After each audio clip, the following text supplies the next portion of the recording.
មួយយប់ពីរថ្ងៃនៅលើស្ទឹងពង្រូលវឡុកនេះផងដែរគឺខ្ញុំអត់បានទៅទេប៉ុន្តែខ្ញុំអ្នកកាត់វីដេអូឲ្យប្តីខ្ញុំណាអ្នកទាំងអស់គ្នាវឡុកនេះឧបត្ថម្ភធំដោយម៉ាស់អប់មុខម៉ៃឆាម៉ា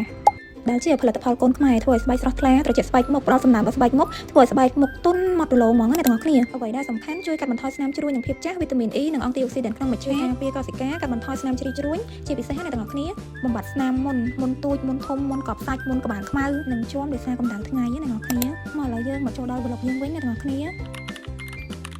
ហើយនេះប្តីខ្ញុំគាត់កំពុងតែជិះទៅតាមផ្លូវឯអ្នកទាំងអស់គ្នាពួកគាត់ទៅលេងស្ទឹងពង្រូលនេះអ្នកទាំងអស់គ្នាគាត់ទៅលក្ខណៈជា trip បោះតង់ណាអ្នកទាំងអស់គ្នាពួកគាត់ទៅតែ4ម៉ូតូទេក្នុងការដើរលេងស្ទឹងពង្រូលខេត្តកោះកុងនេះអ្នកទាំងអស់គ្នារយៈពេលវិញគឺថា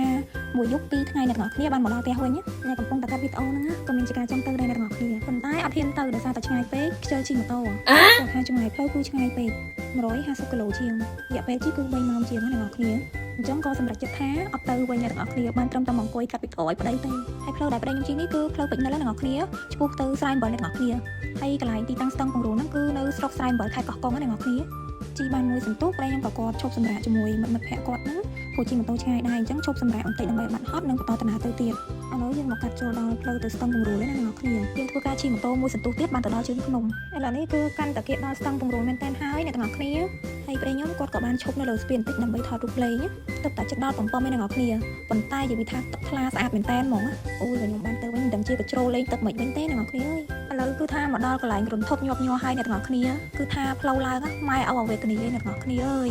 មើលតែក្នុងវីដេអូហ្នឹងទៅដឹងឯអ្នកទាំងអស់គ្នាចាសំណាងហើយខ្ញុំមានជាការបដូរចិត្តអត់ទៅវិញអ្នកទាំងអស់គ្នា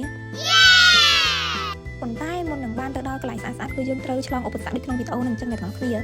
ផ្លូវអត់ស្អាតផ្លូវពិបាកជិះមែនប៉ុន្តែទេសភាពវិញខ្ញុំឲ្យលេខ1ហ្មងអ្នកទាំងអស់គ្នាអ្នកទាំងអស់គ្នាមើលតែដើមវីដេអូខ្ញុំដាក់ឲ្យនឹងទៅគឺថាអូត្រជាក់ភ្នែកស្រុកហ្មងអ្នកទាំងអស់គ្នាមានអមជាមួយនឹងទឹកធ្លាក់មានអមជាមួយនឹងព្រៃឈើសត្វយំអូយមានអារម្មណ៍ថាដល់ពេលតែបានទៅ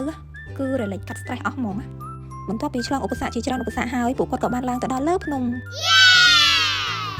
តម្រាំឡើងទៅដល់លើភ្នំម៉ោង3បានដល់អ្នកទាំងអស់គ្នាអើយជិះម៉ូតូយ៉ាងយូរសែនយូរហ្មងឥឡូវពួកគាត់នាំគ្នាបោះតង់រៀបចំកន្លែងអង្គុយដើម្បីទុកសម្រាប់យប់ហ្នឹង